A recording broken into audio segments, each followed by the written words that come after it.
नाजरीन, कोलकाता में सीएए कानून और एनआरसी की मुखालफत दराज तर होती ही चली जा रही है। पार्क सर्कस मैदान में पिछले 14 दिनों से खवातीन छोटे छोटे बच्चों को गोद में लिए बैठी हैं। मुजाहिरीन मौसम की परवाह किए बगैर दस्तूर हिंद और बका की जंग में कूद पड़े। पार्क सर्कस के 7 पॉइंट पर मुख्तलिफ रास्तों से आने वाली रैलियां रास्ता जाम का सबब भी बन रही हैं, जिसके लिए कोलकाता पुलिस ने बंदोबस्त कर रखा है। पुलिस के आला अफसरान से लेकर सिपाही तक इस काम में जुटे हुए हैं। पार्क सर्कस मैदान में मुजाहिरीन की आवाज़ से आवाज़ मिलाने और उनके हौसले बुलंद करने भी लोग चले आ रहे हैं। उनका एक तांता बंधा हुआ है। आज शाम डॉक्टरों का एक वफ्द एहतजाज में शामिल होने पहुंचा और शहरियत तरमीमी कानून के खिलाफ उन्होंने अपना एहतजाज भी दर्ज कराया। आप स्क्रीन पर पार्क सर्कस मैदान का मंजर देख रहे हैं। इस एहतजाज की ऑर्गेनाइज़र असमत जमील से ज़रा एबलाग से बातचीत के दौरान बताया कि 22 जनवरी को सुप्रीम कोर्ट में सीएए पर सुनवाई के बाद ही कोई नतीजा बरामद होगा। अगर सुप्रीम कोर्ट ने इस कानून पर रोक लगा दी तो यह एहतजाज ख़त्म होगा, वरना जब तक पार्लियामेंट में इजलास बुलाकर इस कानून को वापस नहीं ले लिया जाता, ये मुजाहिरा जारी रहेगा। हम आपको बता दें कि मगरबी बंगाल की वज़ीर आला ममता बनर्जी ने खुद भी इस कानून की मुखालफत में मरकज़ी हुकूमत को रैलियां निकाल कर पैगाम दिया है और पार्क सर्कस मैदान में बैठे हुए मुजाहिरीन के वास्ते पीने के पानी व टॉयलेट का बंदोबस्त भी कराया गया है। शहर के दीगर इलाकों में भी मुजाहरे और रैलियां सीएए, एनपीआर और एनआरसी के रद्द किए जाने के मुतालबे को लेकर हो रही हैं और चारों तरफ फजा गरमाई हुई है। खदरपुर के नवाब अली पार्क में भी गुज़िश्ता कल से इलाकाई लोग, जिनमें ख़वातीन की तादाद ज़्यादा है, धरने पर बैठ गए हैं। जबकि मटिया बुर्ज, ज़करिया स्ट्रीट और बेलगथिया में भी 24 घंटे का एहतजाज दर्ज हो रहा है। কোনো গুরুত্ব দিচ্ছে না।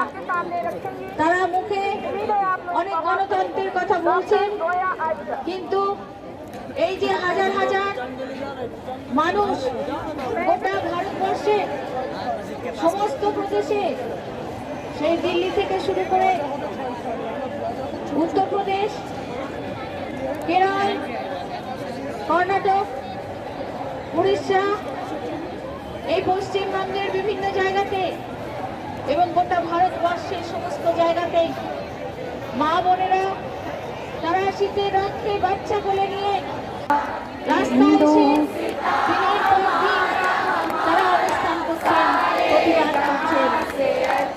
লাখো লাখো কোটি কোটি তারা প্রতিবাদ করছেন।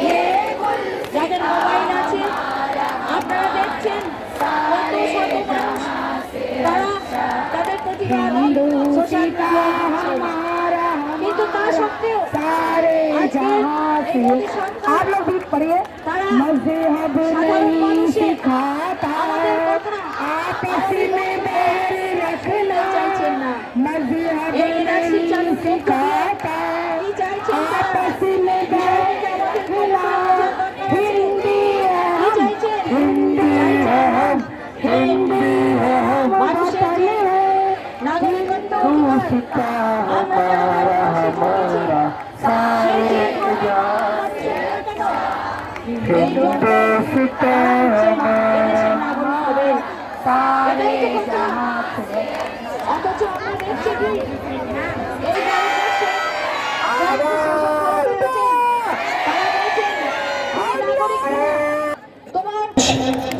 दलाल मीडिया चाहती हूँ आपको अपने फ्रेंड्स को वही बताना साइड में ले जाकर आपसे पूछे कि आप बताइए आप क्यों यहाँ बैठी हैं, आप किस चीज का विरोध कर रही हैं। 2002 में अपनी आंखें खोली तो 2020 एक कानून है जिसका बहुत टेक्निकल उनको यही बताना चाहती हूँ कि ये वही बीजेपी सरकार है। आपको सिर्फ एक ही जवाब उनसे देना है कि ये जो सीएए कानून है वो कानून हमारे संविधान के आर्टिकल 14 का इबादत करता है, इसलिए हम इसके खिलाफ यहाँ बैठे हुए हैं। ना तो हम कानून के जानकार हैं, आप हमें इससे ज्यादा ना पूछे।